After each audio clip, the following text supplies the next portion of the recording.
All right, all right. Man, where is he? Yep, man. When you told me you were a magician, I didn't think it was like that. You got smoke effects for me?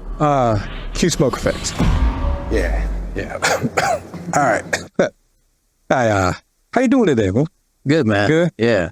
So, I'm excited for this one. This is one of my favorite up-and-coming directors, editors, anything creative that you can think of. I think this man can master that. And it's a pleasure to have you on The Real World today. Thank you, brother. It's a pleasure being on here.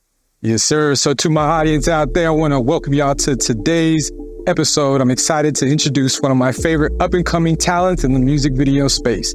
At just 25, he's already made waves with his incredible creativity and technical skills.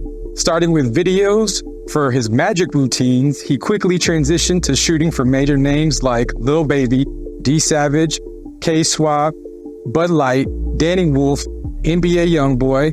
He's even captured the action of the crew lead. So get ready to dive into the crazy, trippy mind that we call Cameron Nichols. My God. Thank you, sir. How you doing today? I'm doing beautiful. I just found out I'm 25. 25. Yeah, that's what we're going to say. He's 25, guys. 22. 22. So he's 22. Correction on that one. We'll beat that one out.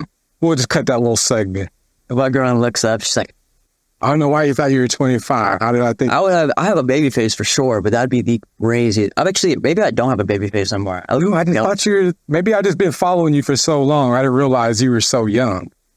Well, 22 is already old. 25 still young, but I'm getting older.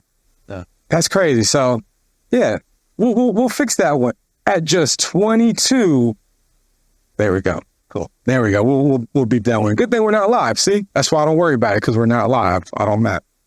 Yeah, man. How you doing? Welcome to The Real World, brother. I like to just dive in with my creatives, introduce the people that I'm around, the up and comers, the people that are curious about what we do as editors and directors. I thought you were one of like the perfect faces for the new wave of what visuals are going to become. And I don't think people realize you're like ahead of the game because you've been doing it for some years now. Yeah. You just sprinkled them in. It's like I'm behind right now because I'm observing. Yeah. But I really appreciate that for sure. It'd be really cool to be, to show the next set of effects that nobody's done before. I don't think maybe your brain doesn't grasp on how talented visually and creative that you are, but what you're doing is not really being done in our space. It's been done. Yeah. And it's been used, but what you're doing in our space and how you're doing it, you're connecting two elements that aren't connected right now. Man, I couldn't say that. I couldn't.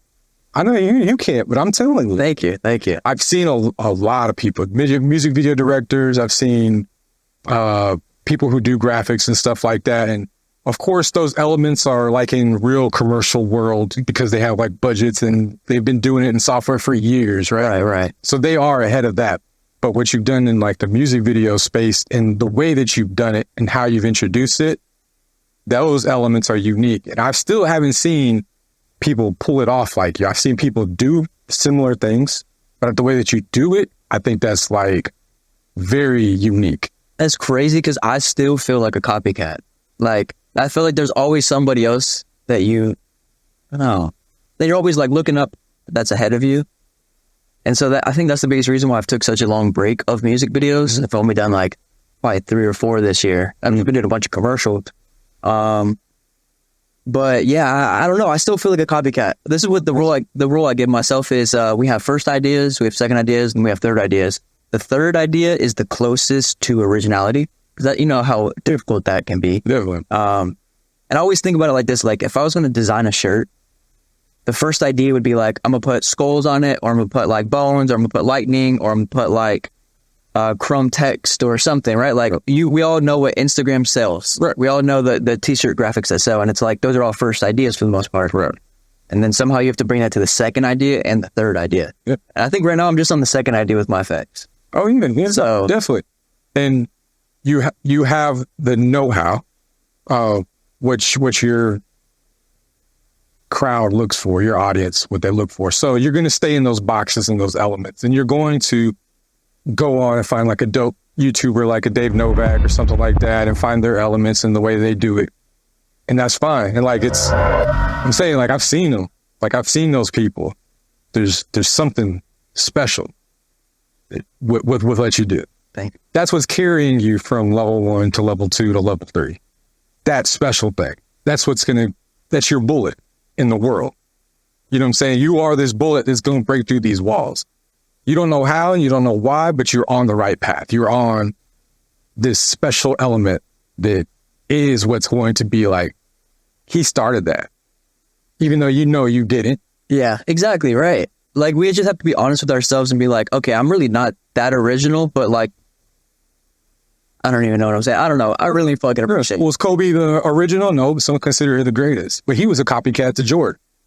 Jordan was a copycat to Mike, Magic Johnson, to Dr. J's, to all his favorites in Mike. Yeah, I guess that's what it is. It's like, obviously Mike Tyson is the best example of this, but like, there will be fighters that are better than Mike Tyson because they've used his moves. Exactly. But it's like, he's still the GOAT because he created those moves. Yes. So it's like, in order to defeat the greatest, you're going to have to use his moves. You have to. Yeah. That's the part of the beat him, join him. It's like, you can beat him, join him, and then you don't have to become them. Still be yourself. But you taking that technique just makes you stronger and like, all right, if I know I do this, having that walk like that, now let me introduce it with the walk this. Now it's mine. Exactly. That's what's important. Yeah, I think that's what like damn near every videographer in the past 4 years have done with Cole Bennett. It's like, man, how he has like just designed the whole music video industry is crazy. Yeah. No, Cole Bennett is dope. Lyrical Lemonade, definitely watched all that stuff. He has his look, and at the end of the day, when you look at it, you go watch tutorials, look online, and you see, how you're looking on how to do something. So obviously somebody's done it, right? But even then, it's like, you're like, oh, I know, I've done that mass transition. There's nothing special about it. But then to the viewers, like, oh, wow, there's this mass transition. There's this transition that just happened. You're like, I do that mostly on my videos. You just don't see it. You know what I'm saying? It's kind of, so it's like everybody is a copycat. You have to be a copycat because that's how you get knowledge. I think there's a book that I've been like really distance myself from that's called like How to Copy Like an Artist. But like, I've slowly like actually like the more that I hear that name or that the name of the title of the book, I'm like, okay, it's kind of true as fuck. It just like threw me off for a second. I'm like, damn, am I really copying?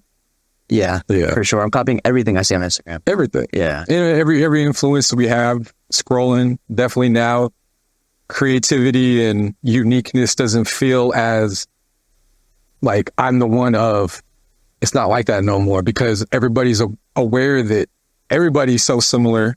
Everybody, especially if you're in this field, there's only so many things that you can do creatively that haven't been done before. Yeah, that's the hardest fucking thing, man. I'll sit there and I'll just try to like, okay, the biggest thing is I'll try to do real world effects, like in my imagination. So like if I look at a building, there's 10 effects that I've already seen on Instagram. I can make that in my mind go like this and like animate left and right. I can make it stretch up and down. I can make maybe the windows like all change and like the light say like a name. Like you can imagine these things because we've seen them before. Right. And like the hardest thing is to imagine something you haven't seen. And that's like where I always try to test myself. Like I'll look at a building and I'll be like, okay, if I can get this building to distort in some way or like animate in some way that I haven't seen, then I'm on the right track. Yeah. And I think that's what I'm saying.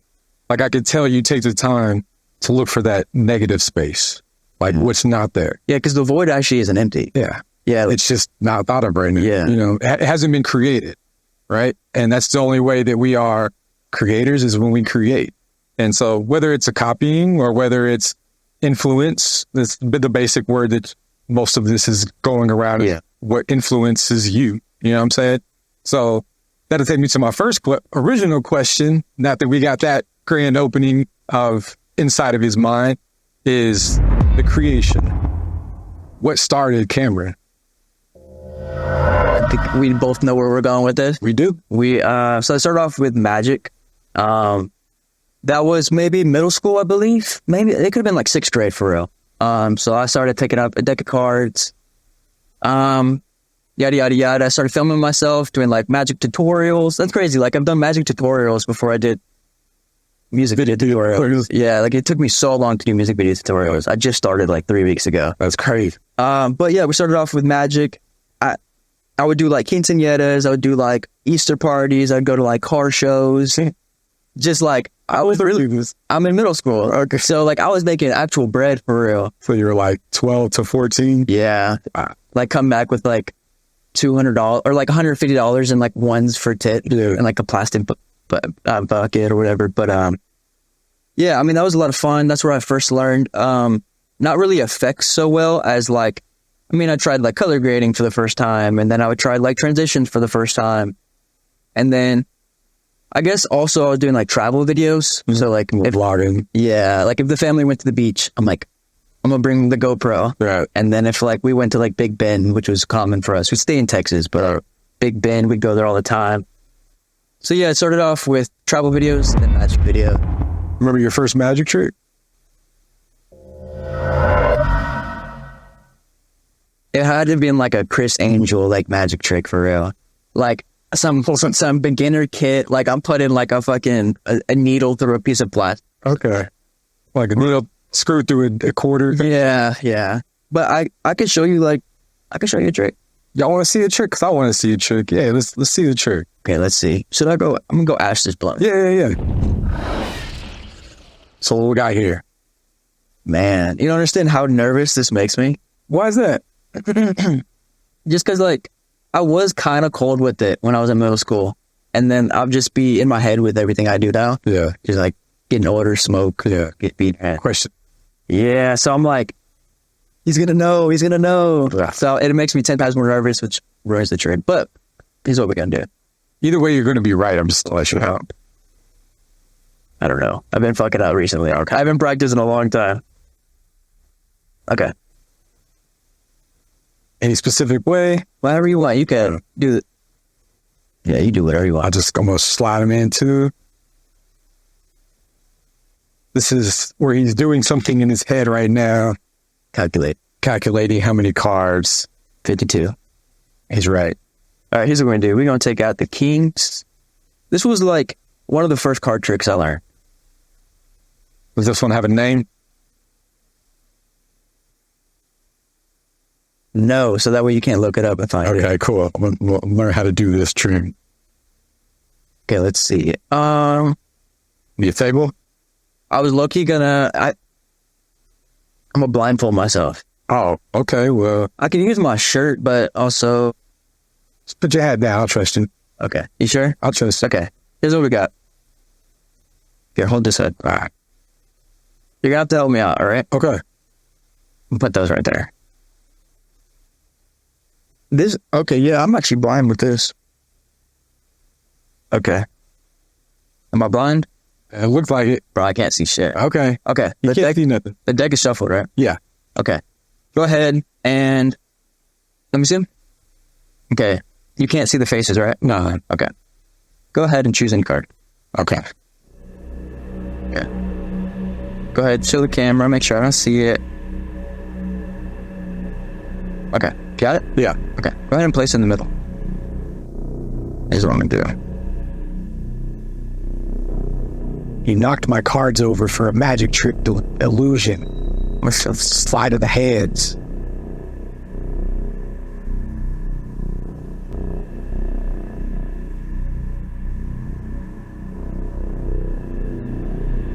You still have the kings, right? Yeah. Okay. I'm just closing my eyes just in case, like if I could see. Okay. If I did this right, the easiest way to do it is if your card is the 25th. So let me see both kings face up. Face up? Like you can see the kings, right? Yeah. Okay. I'm gonna place one on the top and one at the bottom.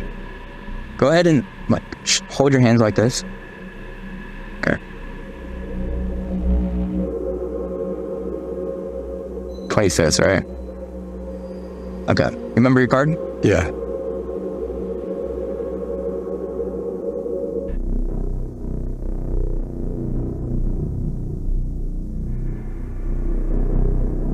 Let's see if it's my card.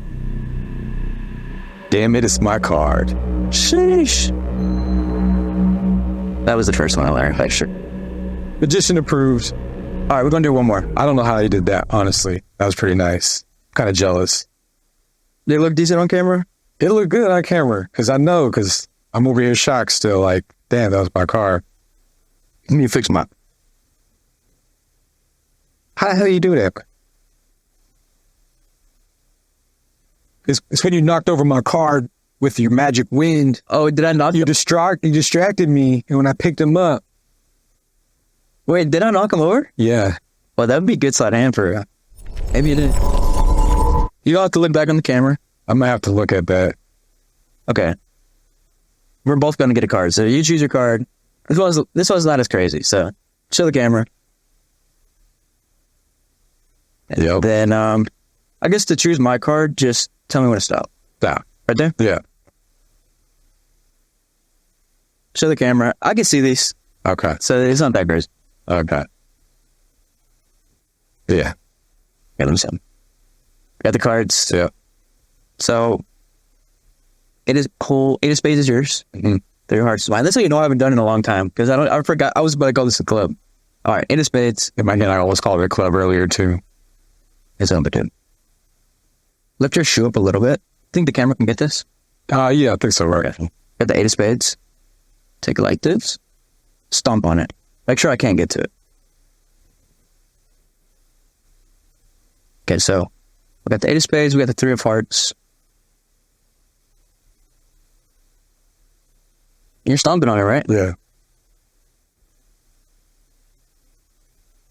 What's this? What am I looking at? Hold on.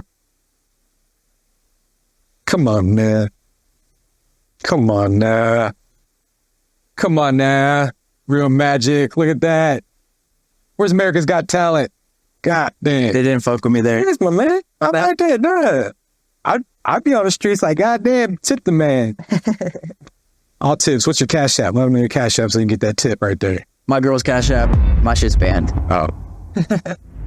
That's his cash app right there. How long did it take you to master those tricks? Bro, I didn't talk to nobody when I was a kid, so like I would just be in my room just like all day. Yeah. Fucking doing The zoned out, learning out. magic trick. yeah, autismed out a little bit. That's dope, man. That's sleight of hand is one of my favorite card tricks are always those are the ones I like to watch online. I'm like, hey man, if I could do one of them. Oh, I'll teach you. That's like the funnest part to me. Yeah. Yeah. Tutorials coming soon for magic tricks to be redone. It would be kind of cool actually. With your new technology, your new thinking, all your new Look, I'll teach you this one. oh yeah. See, we got a free tutorial. That's what we do. Okay, so we got our 2 cards, right? Watch your girl. This is the cheat code. You're gonna hold both cards and make it look like war. Mhm. So you're gonna see how this is done, but I'm gonna do it to this camera. Yeah. So you know that there's 2 cards. Right. But like if I manipulate it in a way where I'm like, okay, this is on top of the deck, ba-da-da-da, we have the 8 of spades. Oh, no. Okay. Cut. Magic. Yeah, okay. Like this. So there's certain tricks that are based on angle. Guys. You know what I'm saying? Let's see if I can get it better. Hopefully it looks good on camera, but from that angle, it should look like a snap chain. Yeah. So yeah. That's fire. Oh. And that is It's like like this. is it like better to have like a loose finger? Oh shit. Hold on. You gotta show the camera on that side.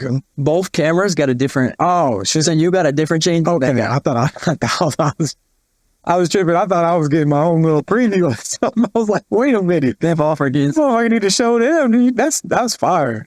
That one was fire right there. It's just sleight of hand. Yeah, no, but that one was fire. My mom thinks it's real magic, Yeah. but it's just not actual magic. It's the feeling, man. Yeah. Feeling is that.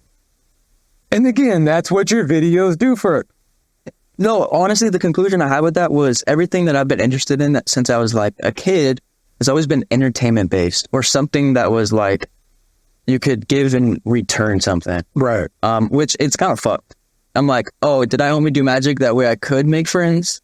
Or did I only do videos that way I don't know, so I could show somebody something? Is that maybe that's the part from you sitting in your room all day by yourself? I think us as creators, because that's how I grew up. I was in my room all the time. I would just have music, or I'd be writing something. Hell yeah. Or I would eventually, like, I got my camcorder, and then I would like meet people that do music. I'm like, oh, let's film something while you're in the studio. I'll film you. It was like from the pawn shop. Night What's vision. your mentality back then? It was just, I don't know, 5 years ago, it was just, I had a camera Yeah. and let's just shoot. Again, it's like opening the next level of layers, not only to like what you do video, but for life. You have your next layer of life. So like, you're not 10, you're not 14 no more. You're not 20 no more. Like those little elements of like what you go through, get battle tested, you get screwed over in this business a lot. You get little return peanut crumbs for doing massive things, and you think it's going to break doors for you, and you think that's the next level and you're about to be somebody, and you get a reality check. It's like, to them, there's 10 more Camerons hitting their inbox every minute. Mm-hmm. So that's the part where I tell you from my perspective is like that little bit of uniqueness, that bullet that you have, that you do, like the way that you move through things, it's going to take you there, and you're going to open people's eyes to their next level. Like that's what you're going to end up doing. Appreciate it. So for me, it was like, yeah, I saw your work, and I'm like, fuck, I'm going to have to do music videos like this, because this shit's fire. And when artists catch track of this, like, I'm done for. Not in a sense of like competition, but It's funny because I've almost like tried to go back to my roots, and I'm like staying away from effects unless they're like enhancing the cinematic at this point. But as a business though, that's what sells. Yeah. So you have to look at it from that standpoint. That's when everybody's a competitor. And it's like, and you have to say, how can I not necessarily beat that, but how can I compete with that? Yeah. I have to learn those moves. I'm really not interested in learning all the VR and the 3Ds and the blenders. And I'm going to just say, hey, Cameron, how much you charge? No, I'm not asking you, I don't need your price, There is a cheat code to at least knowing the fundamentals to anything, because the goal is to one day be like a full director. And I mean that in a way, you're a director you directed this entire podcast. Right. But like movie director is like on such a scale where you have to freelance. Like you're saying, you have to go and get the best editors. You have to get the best color graders, best 3D artists. But like you notice that the directors who are the best at enhancing their visuals with or enhancing their cinematics with visuals is like directors that work on Avatar. I'm pretty sure that dude was a 3D animator before he became a director. He knew the basics. He knew the basics of it. And I think the beauty of that is that you can tell people that are better than you at least like an outline of like how you'd want it to be done. Instead of like, this is just my imagination. Can you make it happen? Because like what is possible or what's not possible if you kind of just know the fundamentals. Right. Definitely. And I think that's like the cheat code with like the best directors is that they either started off editing their own movies or they started off from grind. Yeah. So for that, I'll tell you like this. Let's use you for example, because we're here with you, right? If I said, if you tell me that you no longer are interested in doing visual graphics, and I'm a competitor for you, and I took my time to learn and follow you and learn from you and everything, I step into your role. Now you're back down. That person elevates and gets to his next level. His next level may not still be at your level 2. It may be from 0 to 1, but because he started from learning from you, he's already here at that. He had that advantage over. It's like families and poverty and stuff like that. Some people start off poor, some people start off middle, a little less than middle, whatever, but they all have an advantage over this one person that started with nothing. That is very true. And so your hustles, you did magic tricks, right? And you got that money. So you were $150 above every other kid your age, most likely. Yeah, I bought a 3D printer in middle school. Yeah, like I didn't have, if I didn't have magic, I wouldn't have afforded a 3D printer. If I didn't have a 3D printer, I would be 3D printing those fucking 8 years later. And someone's going to catch you when they're 0 and say, oh, I need a 3D printer. Yeah. And you're already past a 3D printer, but they're starting there. And their whole advance is like, I'm going to be the best 3D printer. And you're like, fuck, that shit was dope. He's a dope ass 3D printer. I want to be like that again. Let me get inspired to do that again. Let me see where I'm at that level because I've done something like that. You know what I'm saying? Like all those questions start. Well, I think it's just having a set goal and priorities. And for some reason, since I was a kid, it was always like I wanted to make something. Yeah. So like I would be like in the backyard, like fucking making little hoverboards with like wood and like leaf blowers and fucking plastic tarps and like making little jet engines at a PVC and like filling it up with propane. Yeah. Propane. But it was always about creating. And so I think like, I mean, you can get a little bit of like birthday money or something, right? As a kid. And most of the time you spend it on clothes. Yeah. To this day, I don't buy clothes. Yeah. You see, everything is just... I make my own shit myself, so... That's the cheat code. Yeah. That's fucking fire. Yeah. I'm on that same way. I've been wearing these same shoes since Japan. Yeah. So I bought these a year ago, and I barely opened them up like 3 months ago. Because those are clean as fuck. Because I don't buy shoes like that. I don't value shoes. To me, they're for work. Reinvest straight into your camera gear, into yourself. And I think that's all it was. I mean, the 3D printer itself, as a kid, it's $300. Yeah. A lot of kids are buying, Xbox or a video game or something. So it was just like having a different set of priority. I guess not even that, because it's just interest. Yeah. It's funny you say clothes too, because that's what my high school grind was. Like, you would sell clothes? I would sell clothes. That's fire. I'd have a buddy go to New York, and I'd give him like $250. Yeah. He'd come back with all these like shirts and pants and stuff, and then I would come back here, flip that. In a week or two, I'd make like $1,500 in high school. Got my own apartment, got my own car, started grinding it out, started up a studio because all my homies wanted to rap, and I was doing like DJ stuff. So like, what like grade were you in? Sophomore year. Oh shit! Yeah, so started that shit early. Yeah. 16 years old, and because I worked since I was 13. I worked at a firecracker stand, and so I would hustle for like 4th of July weekends and stuff like that, and I would go make $300, saying for the weekend, and then spend it on clothes. No, not even then. I would just save it. Yeah. I saved it, and I wanted a phone at 13 because I didn't know about the clothes until I was like in high school. Yeah. So like at 13, I was like, I just wanted like my own phone because it was like, well, that's what allowed you to learn how to make money off. Yeah. So that's what's great. I had an employee at 16. I had a homie that worked for me, and he'd break me off my cut. And I'd give him his profit, and it wasn't like I didn't take a big cut from him. I was just like, let me just buy another pair of pants or something with it. You know what I'm saying? And so, are you still into that? You're still doing it? I make my own stuff and sell it. Facts. That's just a different way of doing it. It's my own label now. And I remember my first competitor was this dude named Michael. His name was actually Michael Jackson. Shout out to Michael Jackson. He's like really known in Austin for selling clothes and being all about that fashion. But he was my first person that I ran into in real life outside of my school and all this stuff. He was in a mall and he had a duffel bag. He stopped me and he was like, hey, yo, you want to buy some clothes? I got Louis, I got Gucci. I was like, I got the same stuff in my car. Like, I was like, damn, it's out here. But I had a binder with like a catalog. Oh, that's smart. I printed it out and I was like, we didn't have to have it on you though. Because at school, you couldn't really carry too much in a backpack. And I'm not going to carry a bunch of Fendi boot, all this stuff. Yeah. So I would just carry the binder, be like, I got this, this, and this. Bring your money tomorrow. I'll be here with it. Keep it in my locker or whatever. That was my hustle. But yeah, now it's just clothing and videos from the studio. Record people's homies. Took me into this more. Bro, only thing I was just going to say, like, if you were still going to resell clothes, other than your own. Right. Dude, Japan is just insane for the art, but also like all the designer brands that are out there. I don't give a fuck about designer brands, but like they'll have like I don't even know designer brands. Like literally, I don't even know the name of them. I don't know actors, celebrities, all this. I don't follow that. I know their face. Yeah. Like I can imagine it, like fucking Iron Man's face perfectly right now. But I don't know his name. Yeah, I Robert Downey Jr. Yeah. I always have to ask. See, I had to blank out for a second too. I was about to fucking Downey. So yeah, I'm the same way. But I think it's because you're so creative. You take a lot of input, and as you get older, you learn how to like filter input. Yeah, I don't learn that. My brain just does it. No, you will. It's the start of it because you're already seeing like the stress of things. Oh yeah, that's where you start building those walls up for blank and inputs and stuff.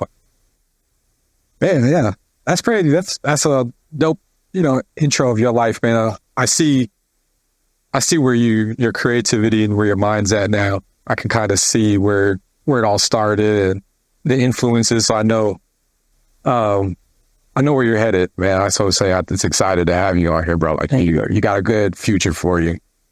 So quick questions. Who's your favorite movie director? You have one? Oh my God, this is the whole thing with not knowing names, but picturing them perfectly. Yeah. Her movie. Who's I always think he did Coraline, but he didn't. Tim Burton. Tim Burton. I love Tim Burton. Actually, my braider, me and her were just talking about it yesterday. We were watching Beetlejuice and we were just talking about Tim Burton. I was like, my baby shower was Nightmare Before Christmas, all that stuff for my kids. So yeah, that's a great choice.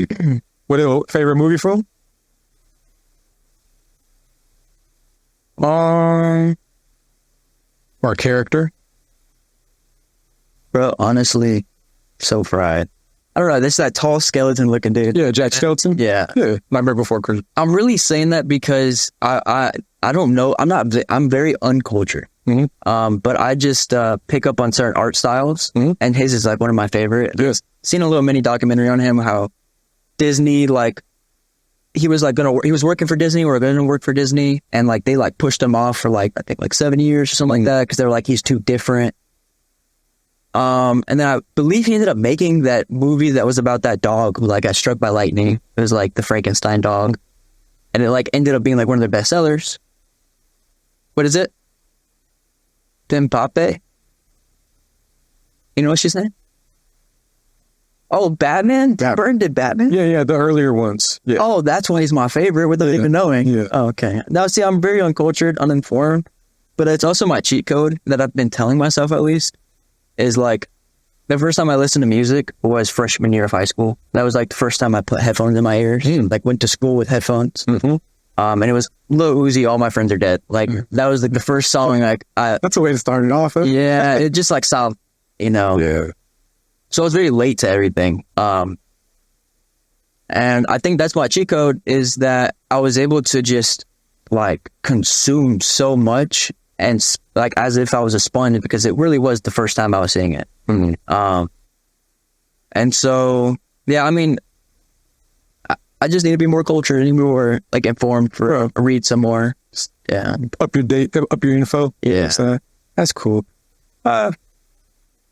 I'm the same way, and I feel the same way at times too. But then, it's more of like I think having the ability to now at my age, I'm 38 now, so I'm older. So I have the ability to be like, I'll come back to you with an answer when I have one. Like, I understand the importance of that now, and that's like when we started here. I was like, don't worry, like think of it first, because it's this is forever right here, right? But even in a conversation, it's like, I don't have an answer for you and I'm not afraid to admit that. I don't have an answer for you. Let me come back. Let me do my due diligence and understand and whatever, and come back to you, and then we'll have a conversation then. Other than that, I'm like, I don't know. I'm sorry. I'm misinformed about it, or I just don't care about it enough to be informed about it. No, that's actually true. I mean, not true, but like, that's really good, because if you don't have an honest answer for somebody at that moment, you say, okay, I'm gonna wait. But also, I believe there's this quote about, it's like, I think Kanye said it or something, but he was just saying, like, if every question that's given to you, you try to answer correctly, then your whole life's a test. Yeah. And so it's like, if you're just like, okay, I'll do my due diligence later, and I'll learn it and I'll understand it, but right now I don't know the answer. So it's like, then it's like, life's not a test. It's just whatever you accept. Yeah. No, exactly. And sometimes I just, for my personal sake of sanity, that's what makes me comfortable. And honestly, not that I'm anybody, but I'm me, and my mind is like, I don't owe everybody an answer to everything, right? Unless I did you wrong or something, and like, you need your closure, and I'll give that to you respectfully. We have a mutual respect like that, I'll give it to you. But honestly, if I don't care to know, I don't want to know, Yeah, it's just ignorance is bliss, but it's not even in a bad way at all. Yeah, it's just, yeah. It really, the word ignorant sounds bad to everybody, but it's like, yeah, I want to be ignorant to something. I think there's a longer version of that as well. I'm pretty sure. I haven't done my due diligence and found the information for it. I'll find somebody's quote for it. Put it on screen. Yeah. The longer, because I think the second half is what really matters. I just don't give her it. Yeah, isn't there like the other one too? The But like, Master of None, Master of yeah, yeah. Then there's more, but it's better to be, better to know more things. And Exactly. Dream collaboration in the film industry, would it be Tim Burton? Fuck yeah. I kind of figured it would be because you're like, what's the name of? Yeah, I feel like as much as I just said, don't just say like everything that's in your imagination. Try to figure out what could happen, like what is actually like solvable in real life, whether it's stop animation within 3D. But truthfully, I feel like I could tell Tim Burton fucking anything. He could create it. Yeah. It's like, oh shit. Yeah, and not that I would be the one telling him anything. It would just be like, here's an idea. You're fresh, you're a young kid, man. People who stay relevant, they go back to the bottom and they say, hey, what's hot? Again, the top steals from the bottom all the time. Bottom's going to steal from the top. Yeah, that's the beauty of it. We just have to like, I don't know. It feels like OGs are like, it's hard for like OGs and the youngsters to really work with each other. Because that they're scared that we're either going to take their jobs, and then we're like judgmental that they're not doing the same type of work that we're doing. When in reality, it's like the cinematic is what gets you paid, and like all the VFX is just like new hit trends. I'll change your mind, right? Cinematics won't get you. Cinematics can be put out of a cell phone. The thing that's going to get you paid forever is going to be what's inside your head. Your intellectual property. Okay, you're right. Temporarily paid? No, forever for the rest of your life. I'm saying the cinematic is temporary. Oh, cinematic, you're a level. Yeah. It's a level you'll get to. It's going to be your ideas, the thing that sits down in these offices and say, hey, my idea for this project is this. They're going to be like, fuck yeah, put the team together. That's what got you paid. Bro, that's what the goal is. I got to create a team of like animators, VFX pipeline. I've been talking a lot with my homie Rick Lancaster. He's a director, worked with Juice WRLD. He worked with fucking everybody, like literally Chris Brown and all A-list celebrities that are rappers. Mm-hmm. But he just purchased me a $1,500 3D printer, Nice. best in the market. And homie really, I don't know. We've just been having a lot of conversation. I'm kind of lost in what I was trying to say. I'm like low-key shaking. Huh? I'm like low-key shaking over here. Breaking it in, man. Breaking it in. You got, this is just real deal. It's just like, you had everything prepared. yeah, man. I want to, everything I do is to make sure that you look the best as possible. That's what I tell people on the show. It's like, my job is not to like, just highlight what you do and done. People can YouTube search that all day long. It's the process to get to that moment or that you came from that moment that's really important. Creating that story. Yeah, I've done 2 interviews for this. And both of them I've been scarred from. Because they did, I mean, I was like, whoa, you have a question list? Mm. Like, that's like, I showed my girlfriend, I was like, that's the perfect way to do it. Yeah. Like, I wish that's what they would have done. Yeah. On the screening? Yeah. Yeah. It was like, sorry. I mean, if we're recording, you're putting this in there. Yeah, I mean, if it fits, it fits. If it not, Okay. The previous one we did, I really like the way my homie brought it together. Mm-hmm. But we had restarted that interview like 4 times. Oh, yeah. So you lost the juice. Yeah. It was like, fuck, yeah. Yeah, it happens. And that's kind of why I do this formalities.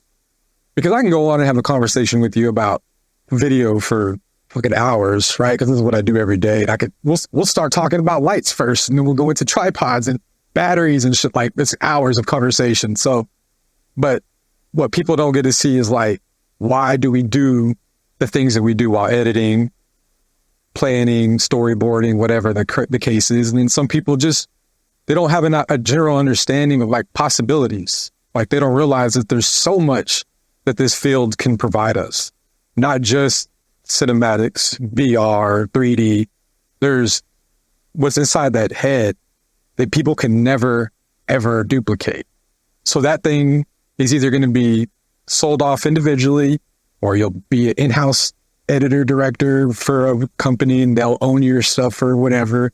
You'll get part of a film production company and all your ideas won't even matter. You'll be forced to spit out ideas because they'll pay you so nicely to spit out ideas, and you're And then you realize, damn, I'm out of ideas, after 90 days. You never are, though. You never are, but you are. There's this book called The Man Who Tapped the Secrets of the Universe. My manager, Thomas, he put me onto it. Read it twice now. I need to read it for the third time because it's been like a year since I've read it. But he pretty much just like our thoughts. I have to really be in tune about the idea that my thoughts are not mine. Right. I can't even be like so mindful about these thoughts, whether it's an idea or because it's very easy as a human to be like, oh, I thought of those lens caps first. I've done this many times where I'm like, somebody's stealing my idea. Mm-hmm. Like I'm doing these designs or I'm doing X, Y, and Z when in reality, none of my thoughts are mine.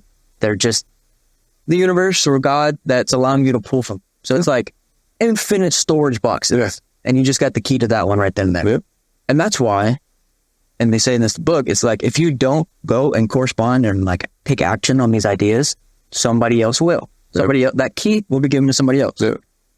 And it's not even like a competitive thing at that point. It's just like, okay, pass the keys over, and we go find a new one. Yep. And he teaches you really well how to train the mind, and like not on some like monk type of vibe, because it was just kind of different from that. But it was about how he works 12 hours a day, creating all day. So he would have like this warehouse, or it was his room, where he would work for like 2 hours, where he'd be like molding the faces of the president. And like, so he was like really award-rounded, and like the presidents would send him letters and he would like sign off on them, X, Y, and Z. But like he did all the president's faces in like a month or like 30 days or something like that, which was unheard of. And he had never picked up clay in his life. So like he would go for 3 hours, do the president's face, and then take a 30-minute break, and then go paint for 3 hours. And then he would take another 10-minute break, and then go fucking like do yarn for 30 minutes, and then take another break. And those breaks allows your mind to reset, because whenever you edit for 8 hours and it was sitting there, fried. It was stupid fried. The tism is peaked at that point. But like if you just took that out and you allowed yourself to stretch throughout the whole day, to where you did like a little block in the morning, and then you took a lunch, and maybe you went and took the dog out, and then take another block, and then you eat, and then you just do it in that last little 30 minutes, you realize like, wait, like I'm actually like, I feel healthy. Yeah. And I don't look healthy for sure, because that's not like, I'm not like strict on myself on that. I'm just locked in. Right. Don't even drink water. On the grind. Yeah. You just got to get it through it. But yeah, homie would just pick up like 6 different pieces of art a day. And he would accomplish more than what the average person would accomplish if they just did one thing. Right.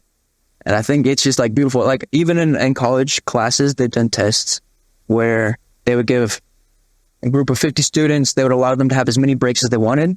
And then they would give a group of 50 students, and they'd be like mandatory breaks. So they'd be like, okay, everybody stand up every hour and stretch for 5 minutes.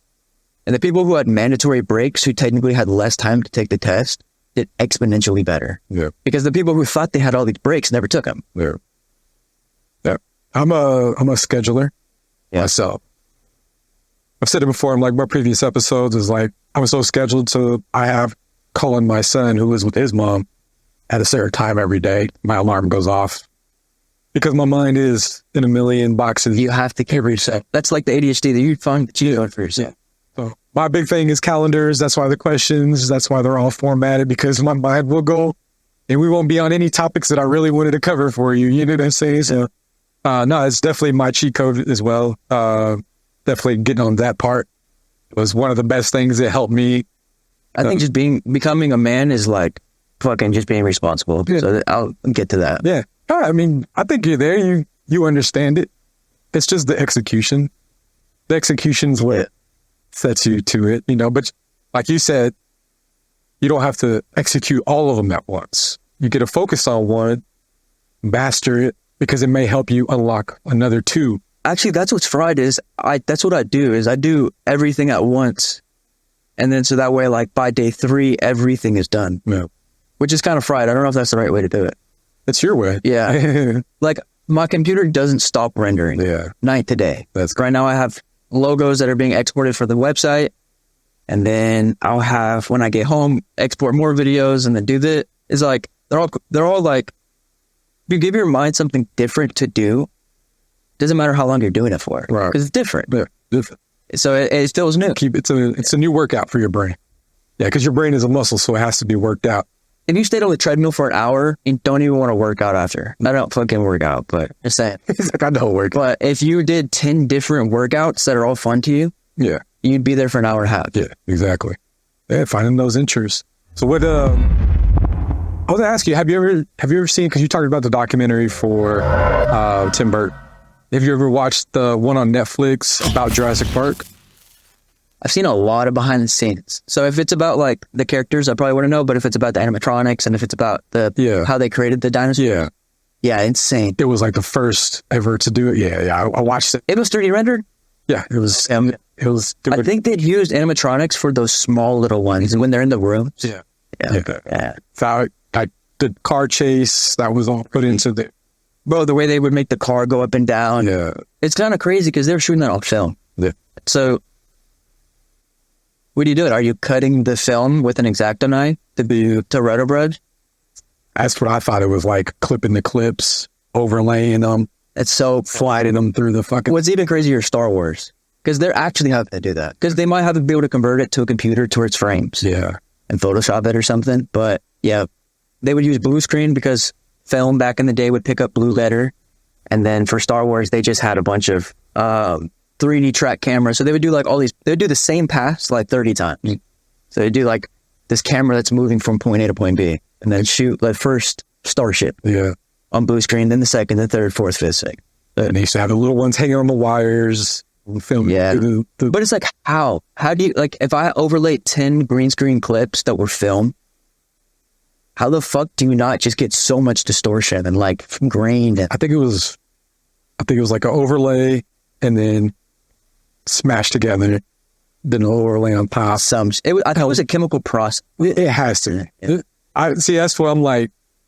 I don't even. I think I'll have to go back into that. I'm so glad. So I don't have to think about it. But I'm so spoiled now with digital. So dude, I really want to get into film. I'm just so terrified. Yeah, my biggest thing, I came in with like the VHS tapes. So I was like VHS and the big camcorder. Yeah, that was around my kid age. So those are a lot easier in my opinion. I thought they were too. It was just getting them to the digital side was like, that became the bitch because I was in that transition from that to digital. You used the thing from Amazon to plug into basically, yeah, the RCA jack.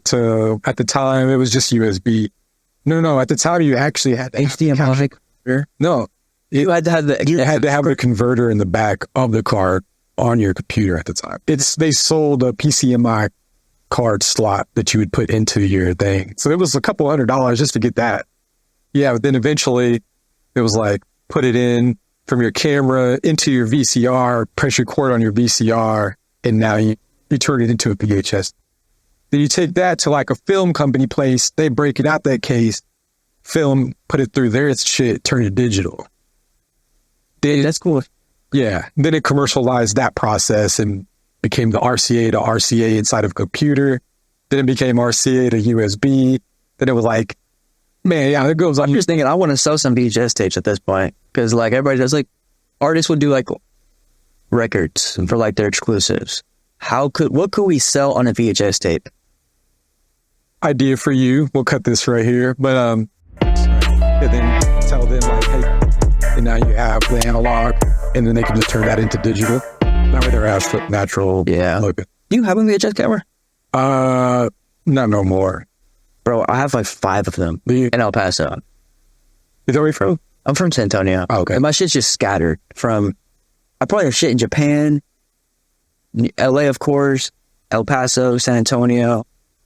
Honestly, I thought you were from San Antonio. That's what you came to. Because that's where I remember I was looking at Trailer Park stuff and think you were on one of their videos. I think it was the first time I saw you. Oh, like on their page? Like the earlier, when it first opened up. Yeah, I think that's what I learned about you. Oh, yeah, I had to get there early. Once I seen his quality, I was like, oh, shit. Yeah. Everybody, like, obviously, he did his shit. Everybody's using it. Shout out, Dan. Fuck yeah. I love Dan. He's such a good person. But yeah, that Money Vault, I was, as soon as I seen it, I think he like posted like a behind the scenes or something. And I was like, I need this. Yeah. I need this right now. I need to put on my people. For you, what are some of your accomplishments? You know, Dan's a great dude. shout out to Trailer Park Studios, with his success and everything he's done doing that. What are some of the things that you stepped into? You did NBA Youngboy, you did Lil Baby. Talk about all those endeavors that you jumped into with them. You said it in the intro. We got Lil Baby, we got Crew League, Bobby, yeah, D Savage, Danny Wolf's, Bud Light, and then Bobby Schwerda. I don't know if I said that. You did. Okay. NBA, we don't have an unreleased. We don't have a release video. Oh, okay. I had just went out there like 2 months ago, but yeah. Consulting, doing stuff like that, just being behind the scenes with them. I can't really say much, but I think I could say that we were supposed to shoot his Coachella live performance. Oh, okay. But we're gonna yeah, that's cool. That happened. I did see the stuff you did for Crew League. Mm-hmm. That was dope. Talk about that. Yeah, man. Crew League was a beautiful experience. We did season 2, 3, 4, and I believe 5. I don't know if 5 ever got released. Well, Just to be honest, I started to go downhill, and Crew League is an amazing experience, and it's like fucking overwhelming. If anything, like that's the way to explain it. Is like, it's just like the production. Yeah, it's just like there's 30 cameras that are fucking. I don't know. It's pretty fucking insane. Yeah. And so I did 2, 3, 4, 5, like trailers, or not trailers, but like 3-minute videos of the entire event. Mm-hmm. And then I also did season 2, 3, 4 trailers. So there was 10 trailers each, or 8 to 10 trailers. So we ended up doing like over 40 videos. Dope. And so by like season 5, I was just for it. So I have to just take the L and just know like it is my fault. Like the reasoning of like why I didn't do the best job on the last video. Right. So yeah, I got a trash can emoji on that one. Oh, man. But I don't know. It's a lesson learned for sure. Yeah.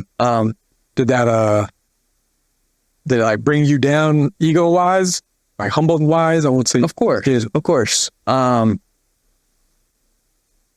think I knew. It's because it just sucks when you can't create what's up in here. Yeah. And like I wanted to have a car that was spinning around the ATL stadium. There was a car that was sponsoring, that was in the stadium already. Mm-hmm. So I wanted to have like its tires like on fire and like do burnouts in the interior of the stadium. But then I ended up making the stadium explode by a fighter jet. And the fighter jet came and like shot the stadium, and it's obviously fucking, I don't know what I was thinking. Right. Trying to figure out how to connect it to. No, the explosion is what fucked everything, because it's like nobody wants to see their stadium exploded. Gotcha. And there was just like a lot of ideas I couldn't create because they were just too far fetched. The fighter jet I spent like a whole week on.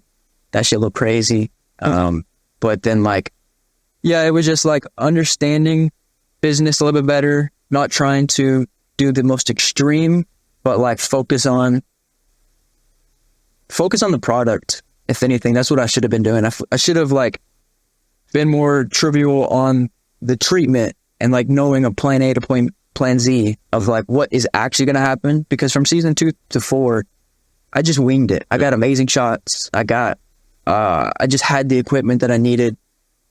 And then I feel like on season 5, I tried to overshot it. Try to just like, maybe didn't, I don't know. It's just a learning lesson, you know? That makes sense. Yeah. Yeah. You try to prove your portfolio, stand by your portfolio. And sometimes the portfolio can, as you say, like how you ended up feeling for yourself, like visual effects, you kind of want to pull back away from them and just focus on the other part of it. That's sometimes how they become too on your gigs, is like, yeah, we don't need all the cuts. We didn't need all the energy. We just wanted to capture the energy of the party. We didn't need everything else. Those are those parts that like go unspoken. Like you said, you didn't go back and get to the treatment. You didn't go back and plan the story properly with them, get it approved beforehand. Saved you a week of time because you're so set in your ways of being. Exactly. I had to relearn the way I'm thinking about this. Yeah. I got that reality check. Yeah. 2016, 2017. I got that reality check too. Was I went into a production house and started doing their editing. Coming from a music video background, I was doing all the flares and all this, and they're like, "Yeah, this our audience doesn't process that. Yeah. It's too much for them. We need to strip that. All we need is just a little text here and a logo here." And you're like, Take the fun away. "Oh, that's no fun." Yeah. Yeah. And then you don't realize, like, you start losing a bit of yourself on those moments. You're creative. That's when you start to feel like you don't have no more ideas, because your ideas are captured by them. Yeah, exactly. You're not in your element, you're in somebody else's element. So you no longer have ideas for them because their ideas never line up with yours, or they don't process how you process. And that lack of communication and understanding the business side of it and everything like that all comes into play. That's the part that you can't think of in your mind because you don't experience it yet. No, that's like the truest thing ever. If you're not in an environment where you can freely think about these ideas, or about like even just creating effects, then you're gonna lose it. And like with me creating creating these assets on the website, it's allowed me to think about creating effects all day. Mm. And it's like really a free way of thinking, because it's just like, it's a constant thing where I feel like I'm not in a box. Right. Anything that I want to create as an effect, I can. Right. Instead of me being like, oh, this is too much work. I'm not getting paid enough to put this on somebody's video. It doesn't make sense for this video. And like trying to just only do it for people's videos. Yeah. I'm like, wait, no, like I just create anything. Screwed, yeah. Any effect. Something I wouldn't even do for myself. Like maybe it's not even for myself, but like I don't create cover arts that often. Right. I'll maybe create like cover art like once every 2 months.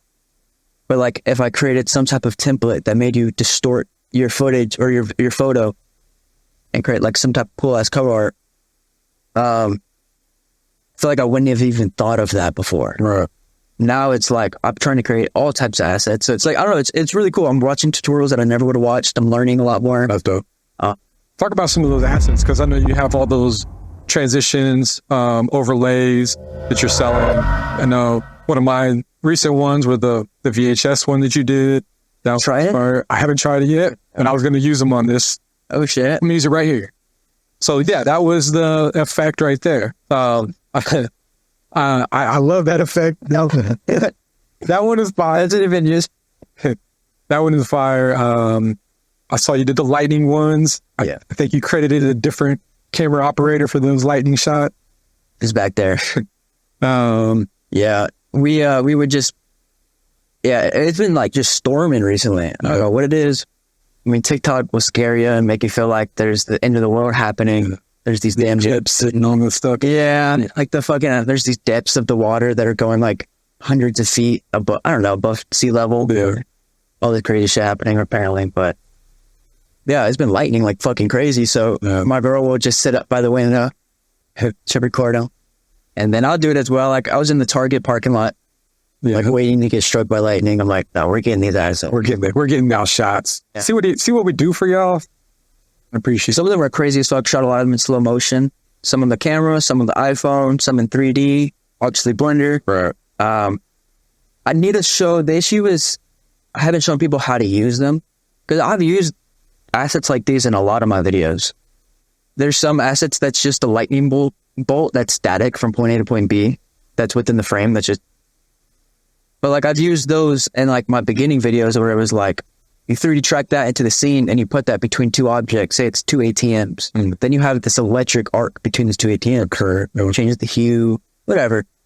But I haven't shown anybody anything. Yeah. I've just been creating them, and then like I created 2 tutorials, still not even showing them what's possible. Right. And yeah, I think that's the biggest thing is I could create these assets all day, but I need to also show people what they can do. Yeah. Right? How to use it. You got to make people think what you need them to think about your product. Yeah. That's part of marketing. And so, what are some of your favorite assets that you've created? I really like this one I created that it's called Biological Blueprint. Mm-hmm. Man, it was such a pain in the ass to create because I didn't understand what I wanted to create at first. So I was just creating like a bunch of assets, and then I finally dialed it in. I was like, okay, this is what I want it to be. But it's such a diverse pack that I've been wanting for such a long time that I can't explain to people. I just have to use over time. And so like,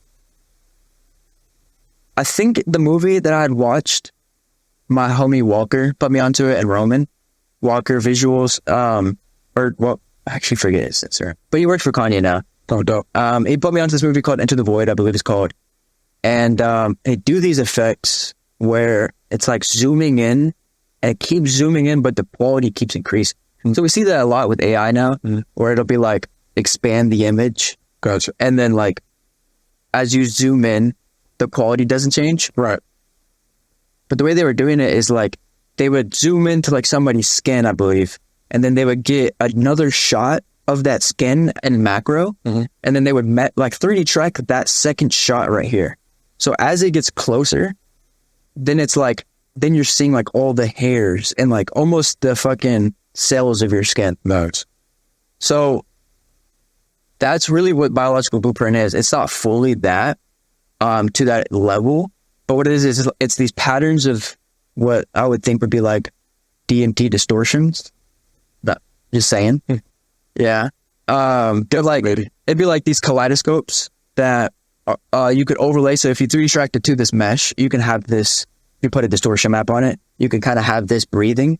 Kind of heard you saying something about that earlier. Yeah. With the grass breathing. Sherman and little grass started waving back at me. Yeah. There's a bunch of, I think, over 60 to 80 distortions that you can make this grass breathe with. Right. Or you can make this piece of wood grain kind of, there's just tons of them. There's leaf textures, there's wood textures, there's wave distortions, there's kaleidoscopes, there's man, I went from lily pads to cell to like just like a bunch of things where if you were like if you truly like, I don't know how to explain it because you would just it'd have to be like a one of one of like, there's some that are like pupils where you could transition to somebody's eye and it'd be like this distortion of their pupil. Oh, no. Or like if you did a side portfolio, I have one of it like turning to like a shroom and then it like breathing. So it's like specific shot. Yeah. But if you use them correctly, it look insane. That's what the tutorials come in play. Yeah. I know you do physical assets as well. You have lens caps. You have sensor covers, right? Yeah. Can I grab them? Yeah, go ahead. Cool. We'll disappear.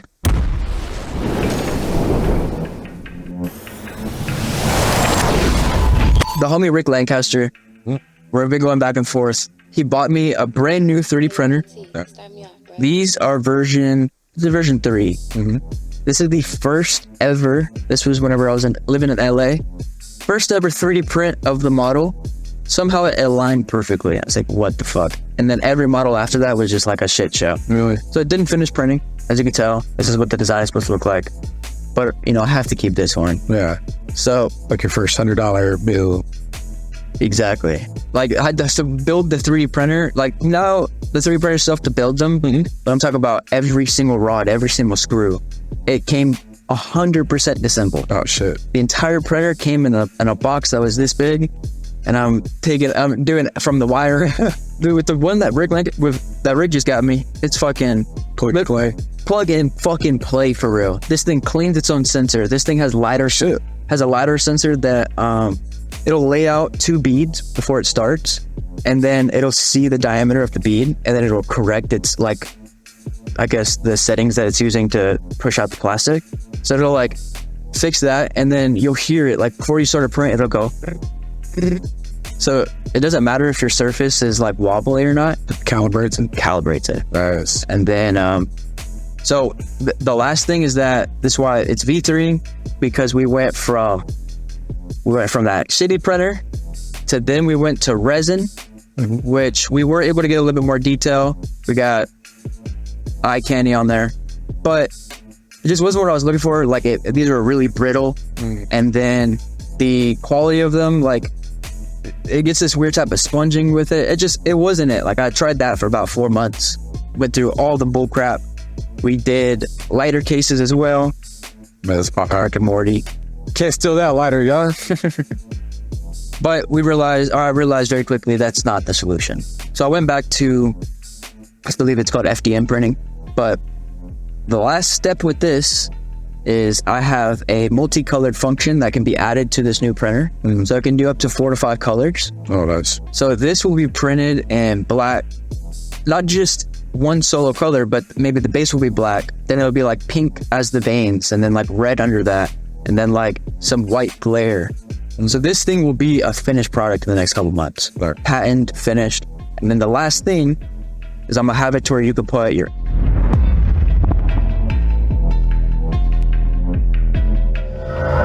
and they will Connect. seal together. Nice. So you'll have it to where they will be sold, where one goes on the lens, one goes on the body. I'll go ahead and show that. What that kind of look like. Black Magic Canon user. I'm not going to operate no Sony. Can you touch no Sony product? Rick really helped me. Rick Lancaster is going to help me out with getting these models for every camera. So we're going to get Panasonic. We're going to have Black Magic. We're going to have Canon. We're going to have Sony. Yeah, Black Magic usually does like the EF mounts, PL mounts. They have the EF Sony E mounts too. Nice. Look at that product. If you want, you could take that one off and place in one of the pink ones. How much? Do it. I don't know. I need to see how the customer uses it. Well, good thing you said the pink one. Oh, whichever one you want. Is this the dot to match? Yeah. But it'll go on. Let's see. See, I'm still perfecting it. No, I know, cameras have that little dot that matches. So I got to make sure. There it is. There it is. Cool. So I'm putting lenses on and everything. Anything around this sensor is like a very sensitive motion for me. So I'm always like, too.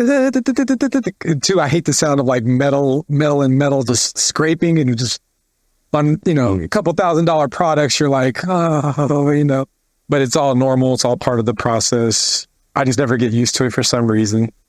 But yeah, I'm super excited once this is not released. Show that camera too. It's like right here on here. Yeah. The detail of the bring. Awesome. Yeah, and this was the resin printer. I tried to airbrush, realized my art skills aren't all that. What's the name of this? Filament or like plastic? No, the pattern that it's for the sensor. Triphobic. Trypophobic. Trypophobic. Okay, yeah. I couldn't think of the name, and I had actually just learned about it not too much before I saw you doing it. Like I learned the definition of it before. Yeah. And then I would say like a month later, you started doing all this, and I was like, yo, that's crazy how they just fucking. Well, it's literally you passed the key over to me. Yeah. You gave me the key to the idea of like, I mean, I've always been really, not like in tune is not a great word, but like, I've really liked organic. I've loved organic shape. Right. So like this to me is kind of like what you would see in like a mycelium type of pattern. The reason I learned about it is because somebody on his TV show I was watching had a fear of this. Yeah. Fear of like honeycomb shapes and shit like that. And so like somebody bought them this, and like they were trying to play a joke on it. Isn't that real? I don't know. That's what made me research, like, do people really fear fucking honeycomb shapes and stuff like this kind of pattern? And then I learned about trypophiliac or whatever they're called. I think it's trypophobic. I don't know. I've never called it. I'll put the definition right there because I'm still learning it. But yeah, we have multiple designs. I think for now, I'm just going to stick with these two. Yeah. Just to have that base. Just to build the base, yeah. For these, the multicolor will have a gradient. So I can go from like a dark blue to like a baby blue to then almost like a white blue. So it'd be like this slow gradient in between this. So it'll look like maybe like a flower kind of blooming throughout these whole. I want to talk about this one. This is what I'm doing resin printing. So the detail is very fine, but again, it's just. That one is like one of my favorites that I saw. I was like, yo, when I saw that one laying on your table. That is so Let me fun. know if y'all want this. This would be limited edition for sure. Oh, yeah. The chat's going to go crazy on that one, y'all. Go ahead, chat. Let us know what you feel. Yeah. Now, that was one of my favorite. Did you have it in a different color? Gray, probably. Was it a gray one? Yeah. I had a gray resin that when heated up, it would turn to purple. That's what it was, because I remember the gray and then the purple one in my head was all purple. It was like a darker light purple. I think this is the right one. I've been It might not be.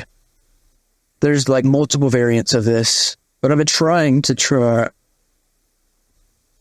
So obviously, put this onto the front of your camera. And then we're going to do the unthinkable. So this is not measured correctly. This is just like a prototype to see if it works. We're going to be shooting macro, everybody. We're going to have to cut this a little bit. Yeah, no, you're good.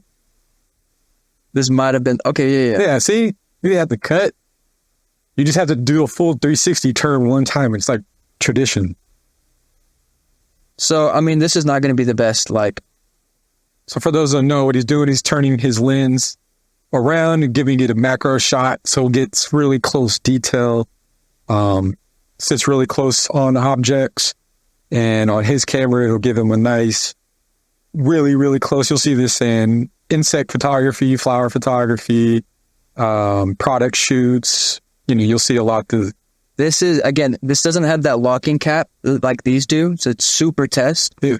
See, I hold it just like that. Okay. I got this. And that's a 35 millimeter. Would you ever expect that? Imagine if you did that on a 50 millimeter. Yeah. And that's a f4.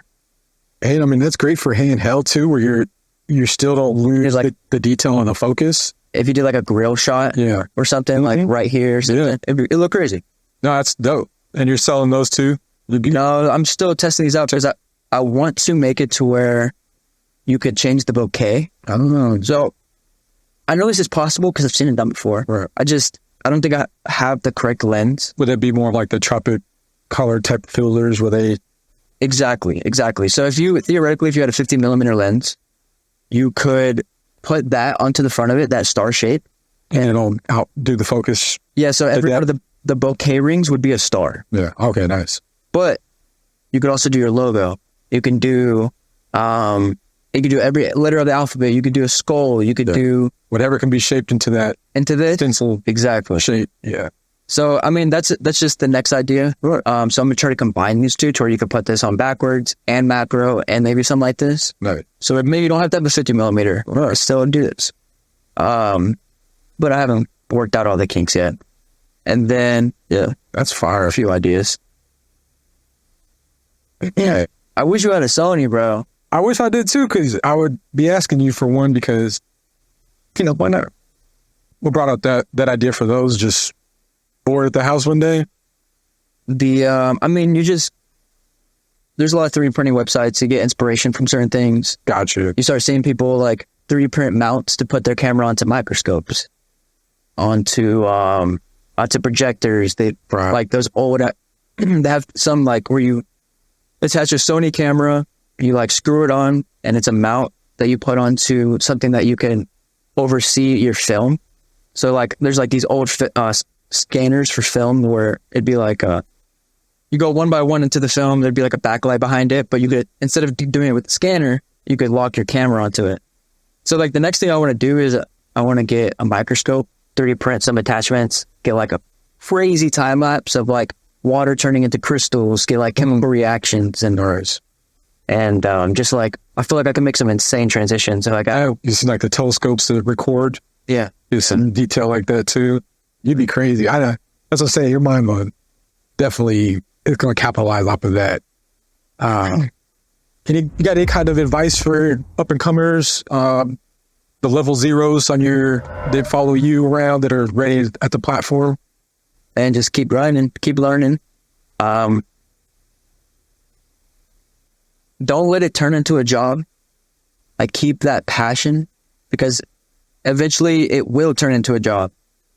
But like let that prolong for as long as possible. Because that's like, those are really the funnest years is whenever you start. Yeah. And I'm not saying I don't have fun now. I had the best job in the world, literally. But I definitely had so much ambition when I first started. Anything that was thrown my way, going. I mean, the first year I did videos, I did 100. Then the second, I did 200. The third, I think I did like 250. My boy Teo, he ups that every time. He does like 300 videos a year now. But like when you're in high school and you're pumping out 200 videos a year, you're like, holy fuck. Like, right. And it didn't ever feel like work. Yeah. And now it's like, I couldn't do that. So, man, just keep hustling, keep that that just like fun mentality with everything. And don't be afraid to experiment. That's the best thing. Dude, watch your tutorials, change them up a little bit. But I would say like with every single video I ever did when I first started, there was always a tutorial that inspired me to want to make a video with that effect. Yeah. So that's the best thing is like just learn one thing at a time. You have a video shoot coming up in 3 days. Okay, learn how to shoot. Maybe put some 3D text in After Effects. Like that's the first one, right? Because they have a lot of 3D text tutorials. There's whenever. But they be a pain, bro. Sometimes those lights don't work. Oh, yeah. And I'm like, bro, it'd be better. I'm doing it better in Blender. Yeah. But yeah, just learn one thing at a time and try to implement that into the next video that you do. And just do that every time, and you're just gonna experiment. Future projects you have coming up? I just got my first full-time job editing with a company called Otaku. Right. And it's been a beautiful experience so far. I've been working since Monday. So literally just got it. Good job. Good job. I'll be coming projects with them. This is going to be for next years, hopefully working with them. Right. But I'm just having a hard time talking about that right now because it's like NDA. Yeah. They don't know too much about what's planning. Yeah. I've been there. I just got out of for the last 4 years. I've been doing I worked with companies for like a year on, year off, do contracts with them. So I know the process. And so you see when they're doing such exciting things, you're like, oh. Yeah, you just want to tell people. Yeah, I was like that when I did stuff for like Michael Parsons, NFL. We did a show called Swag My Setup where we went into his house and redid his whole gaming room and everything like that. And, being a Cowboys fan for football and then, just he's one of my favorite players on there. It was like, I wanted to tell everybody, like, this is what we're doing, I'm going to do here. And then you just don't know if it's going to be for certain because they're such a high profile name. There's such a, thing. So you don't really get to talk about it and do all that until it's done. Yeah. Yeah. It's a lot of excitement. I already did the first mistake. We did a round of videos and then I used those as my tutorial. And they're like, hey, just next time we can't post until because it has to be accepted by their anime lights at the moment. Right. So that's where they got that's their foundation is anime. Okay. But so they do a bunch of anime lamps and lights and like you put them on your wall, you put them on your desk.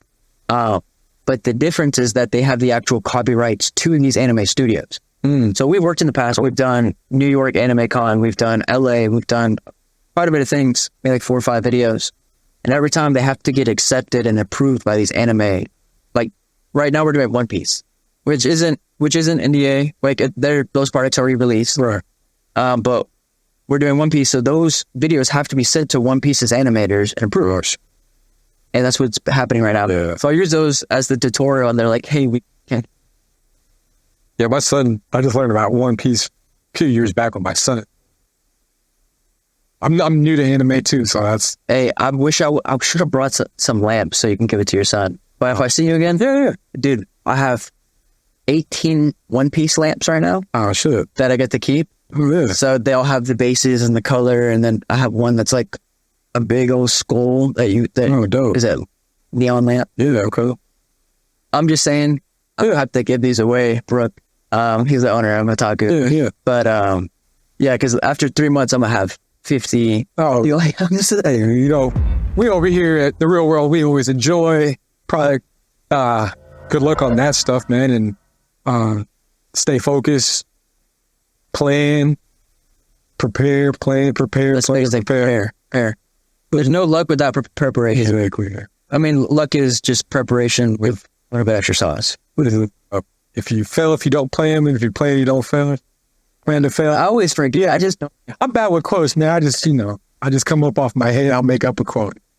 Shout outs. You have any shout outs you want to give anybody? Shout outs out there? Shout out to the mom. Shout out to the pops. Shout out to Neil deGrasse Tyson. Shit. No. Terrence Howard. Yeah. A shout out to Rick Lancaster for starting these up. We're about to get multicolor functions going very soon.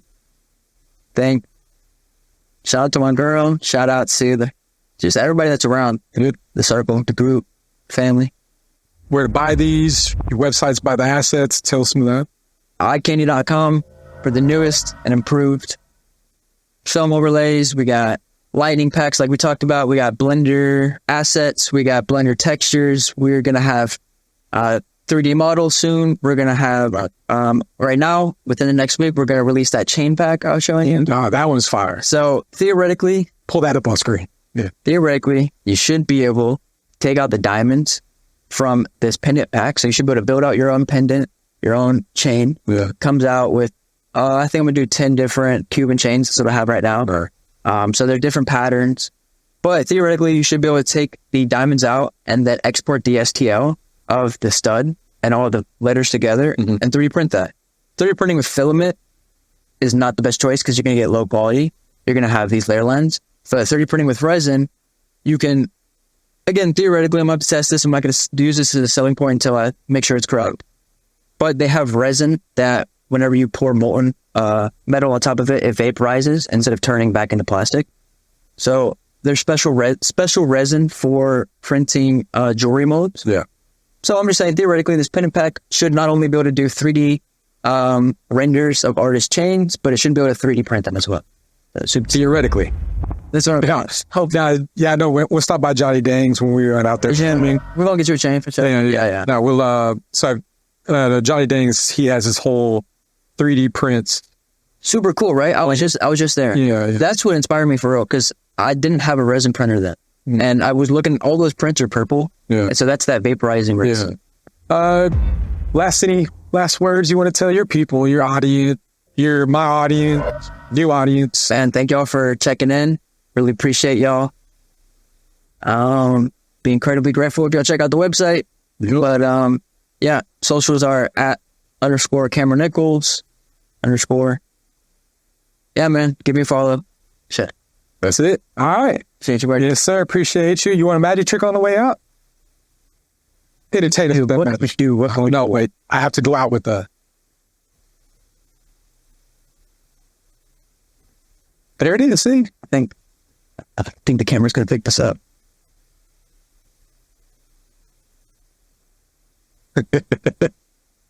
Don't be drunk around him, y'all, because y'all are going to...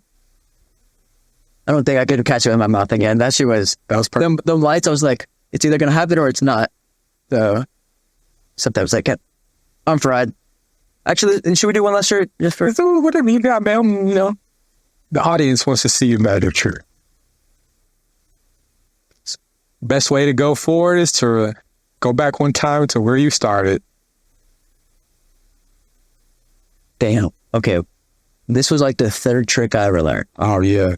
Called drum shuffle. Okay. I don't even know if I still know how to do this for real. The drum shuffle. I'm watching it because I'm trying to learn. We gotta hit the vape, magic. Gotta get some smoke illusion. Okay, back. Damn, I cannot believe I forgot about that. This is that David Blaine special right here. Oh, Shuffle it up. Do whatever you want. You can throw some cards out if you want. It doesn't matter. of course, you would want me to remove more card. Yeah. Makes what isn't it? There's less cards to deal with than rumors. It's not gonna make it easy here. We'll make it hard for you. It's okay.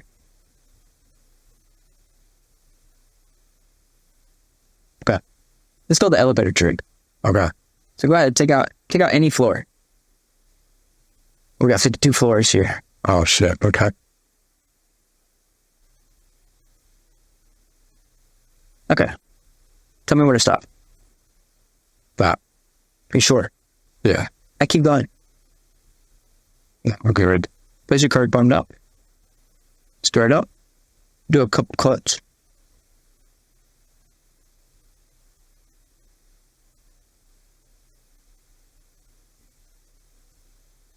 If I did this correctly, should better shuffle it. Last time. Ring the doorbell. Yeah, ring it. Beep. For the first time, always your card. Is this your card? No? Okay, I can do one better. I think we didn't ring the doorbell correct. So, King Space was not your card. Are you there? Okay. Okay. That's cool. Okay, not bad. I'm going to show you a lot closer this time because I feel like you've seen my hands moving. I brought the deck to the ground. You didn't really know what's going on. Take your card. 5 of clubs, right? That's yours.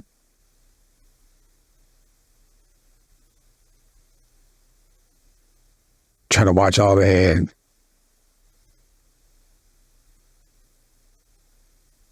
Ring the doorbell.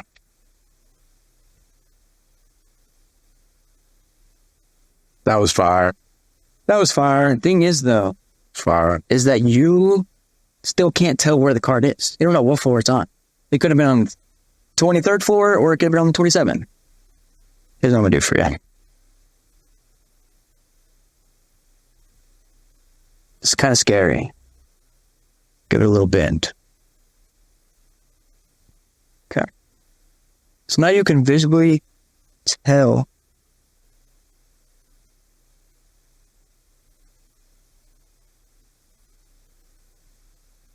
where the card is in the deck.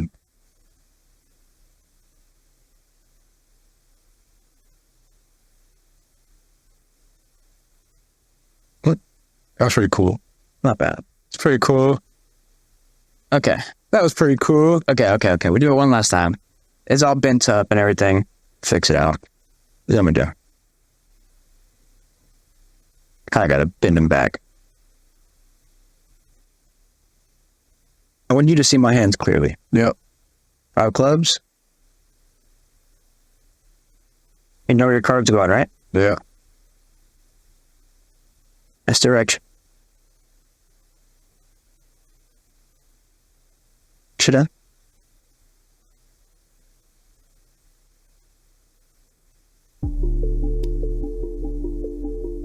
Go. Keep going. Oh, wait, whoa. Hey, you got good misdirection there, y'all. I really didn't see that one. That was dope. You gotta make it disappear in the air now. All right. See y'all later. I appreciate you, brothers. Great having you on there. Keep doing what you're doing, man. Of course, man. Appreciate you. Yeah. Peace.